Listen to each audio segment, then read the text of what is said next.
Hey everybody, Sharon here from VidGamiac.com. Here we are today back in the Resident Evil Project W DLC for Dead by Daylight, going for the High Speed Pursuit achievement. This one's going to be done from the killer side. It is to vault during a chase a total of 50 times. Now, you can get this done with any killer, so no purchase necessary. However, if you do plan on picking up the DLC's killer in the form of the Mastermind, aka Wesker, he is going to have some abilities that are going to make this a lot easier.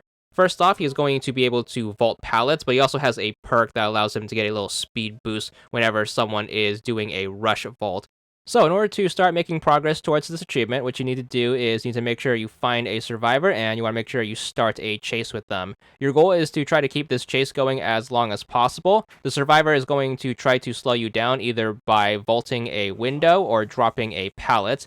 If they vault a window, you can of course vault it yourself, and that should count towards the achievement, and that can be done with any killer. However, if you do plan on getting the achievement, I'm going to recommend that you use Wesker. The reason for that is if a survivor drops a pallet on you, you can hold left trigger to charge up Wesker's alternative attack, and then while charging it up, you should gain the ability to vault pallets. So, survivors are going to try to drop the pallets on you. Make sure you hold left trigger to charge up your ability, and then you should be able to use it to vault over a pallet, and that should also count towards the achievement. So make sure you try to combine the two, and then you should be able to get this done in only a few chases, thankfully. You should be able to rack up a bunch in a single chase as long as you don't pursue the survivor to the point where you injure them. So if you do end up catching up to them, make sure you don't attack them, and just keep the chase going as long as you can, combining your two different types of vaults, and then you should be able to rack up a bunch.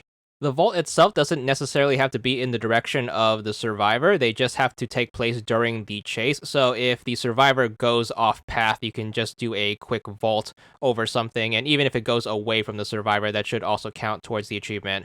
Try your best to pick the chase back up. And if you do lose a survivor, you can, of course, try to pick them back up in a different chase or chase a different survivor. Thankfully, this is going to be a cumulative achievement that does track over multiple games. So if you aren't fortunate enough to knock out the achievement in a single game, you are more than welcome enough to get it done over the course of multiple games and then have all of your progress combined in all of said games. So just keep up at it, and then make sure you just keep getting into chases, and make sure you try to keep them going as long as possible, and make sure they are as vault heavy as possible.